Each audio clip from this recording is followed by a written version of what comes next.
Hi everyone, my name's Glenn and welcome back to All Bricks Reviews, where you always find the biggest range of reviews of LEGO and other LEGO style sets. And today's review is set 8435. It didn't have an official title from LEGO, it's just a 4x4 SUV tow truck, whatever you like to call it. So this set was released in 2004, so 20 years give or take a few months. So is 20 years old enough to be called old school? I'm not so sure. It does have some studded Technic pieces in here and some pretty old kind of design techniques which you don't see much anymore. Yeah, some unique colours which don't get used together that much. So it has your Hand of God steering up the top here.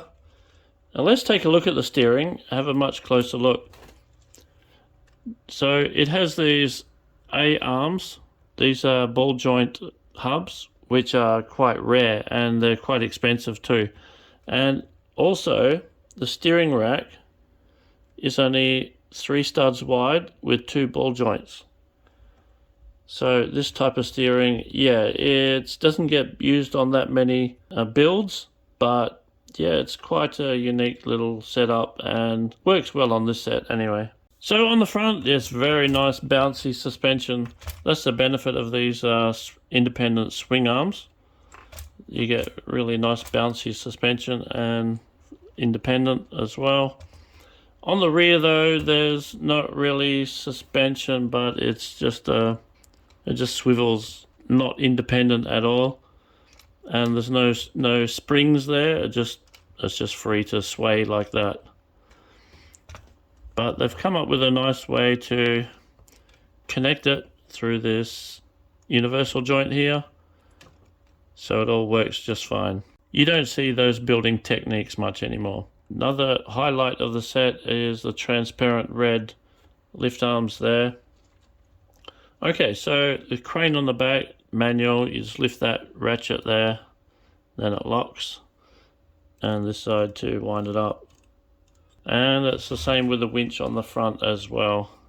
Lift up the ratchet, flick it around, and then wind it in. Okay, and the bonnet lifts up like this. Yep, so there's no big panels involved in it. Lots of gaps everywhere. So it's that kind of old school design. But yeah, it's a nice little functional and playable little ute. Another quite rare part of the build is using these white spacers. Time for a preview of what's coming up. And it is the power puller. If you haven't seen this, I'm sure you can't wait for the review. So that's about it for the review of the 8435 4x4 tow truck. Let us know what you think. Leave a comment for me. Subscribe to the channel and hit the like button and you'll see a lot more videos like this. Until next time, see you later. Bye.